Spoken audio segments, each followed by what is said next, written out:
Nedávno vysvetený jezuitský kostol Najsvätejšieho srdca Ježišovho je pevnou súčasťou domu jezuitov. Od roku 1937, kedy sa v Košiciach po 157 rokoch opäť objavili jezuiti, má svoju bohatú minulosť, do ktorého výrazne zasiahol aj komunistický režim v 50. rokoch, kedy sa z priestorov na vyše 40 rokov museli násilne vysťahovať. Dnes je z tohto miesta jeden z najkrajších kostolov v Košiciach so zaujímavým architektonickým stvárnením. Jeho interiér dotvárajú naozaj jedinečné a unikátne skvosty z lešteného bronzu s tradičnou symbolikou.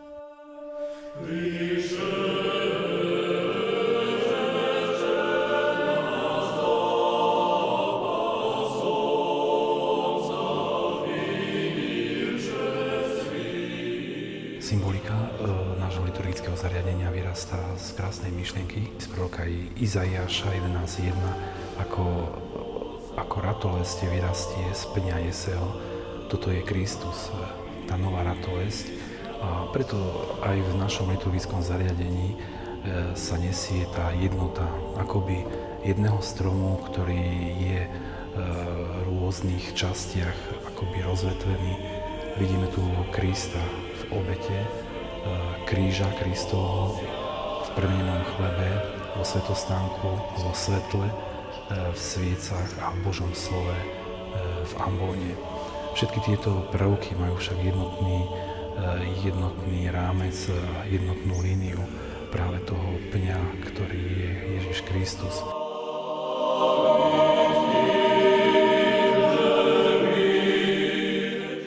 Dominantnými prvkami tohto jezuitského kostola sú všetky bronzové doplnky či kamenný oltár.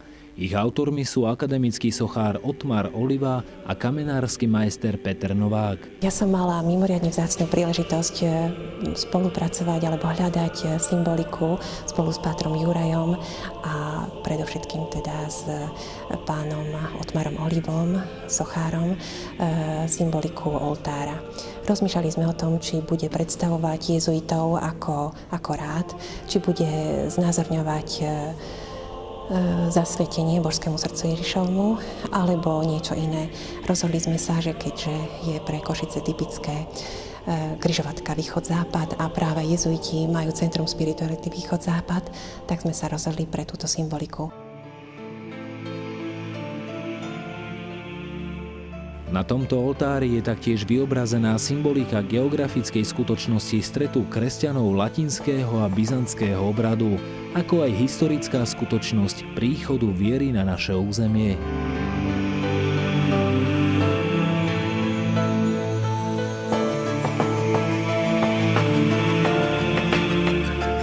Znovu objavte svoje korene. Sú to kresťanské korene, ktoré priniesli hodnoty a civilizáciu celej Európe, tak na východe, ako i na západe. Oni čerpajú sílu do svedectva vašich otcov, ktorí hrdinsky zostali verní Kristovi.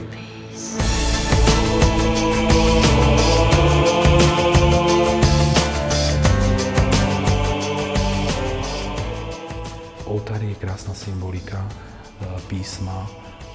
Na počiatku bolo prvé slova z Jánovho evanjelia v latinčine a v laholike. Symbolizujú dve tradície, odkiaľ prichádzala viera na naše územie.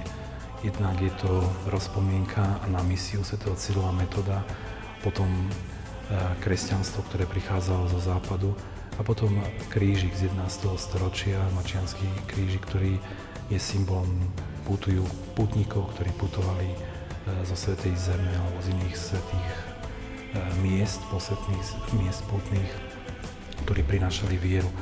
Okrem iného je tam ešte jeden krásny symbol mariánsky, je to hviezda ako symbol novej evangelizácie Matka Božia, Panna Mária.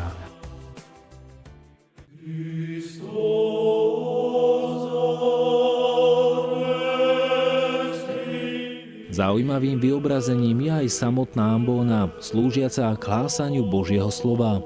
Aj tá je bohatá na množstvo liturgických stvárnených prvkov.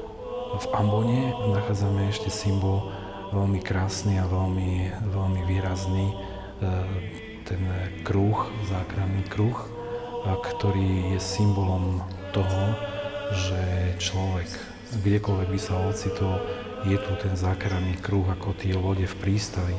V prístave majú sa o čo oviazať, keď je príboje. Tak človek sa môže naozaj chytiť toho Božieho slova, ktoré ho drží a ktoré je istotou v jeho živote. Akademický sochár Otmar Oliva v zaujímavej symbolike stvárnil aj Spasiteľov Svätý kríž ako Božiu kopiu prebodávajúcu hada, satana, pôvodcu prvotného hriechu a všetkého odboja proti Bohu. Dal mu symboliku tú, ktorá je, ako si korešponduje s knihou Genesis kríž, ako Božia kópia, ktorá prebodáva hada, ktorý útočí proti zakázanému ovociu, ako ho máme z knihy Genesis, potom útočí na obetu Kristovu, ale tým samým aj ničí sám seba. Je to tá vízia, ktorú mala Katarína Emerichová, keď bol stýčený kríž, prenikol zem a takto prebodol diabla.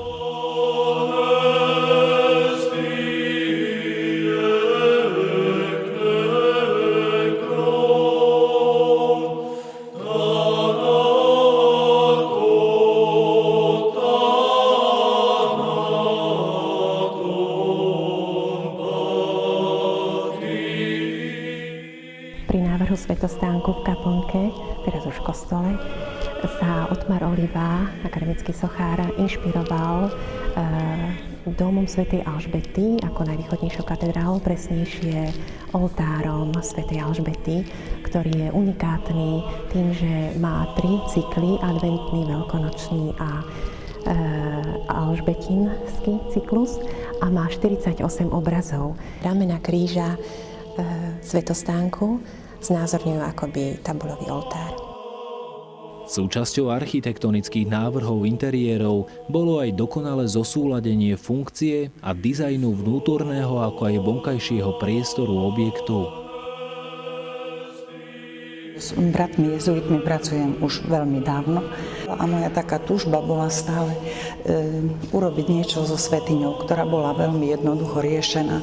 Stále som cítila, že schody, ktoré viedli do svätyne, že boli len rovné a túžila som nádej v nejakom takom oblúku, ktorý by nejako spolu vytvarne pôsobil s oblúkmi, ktoré sú v tejto kaplnke.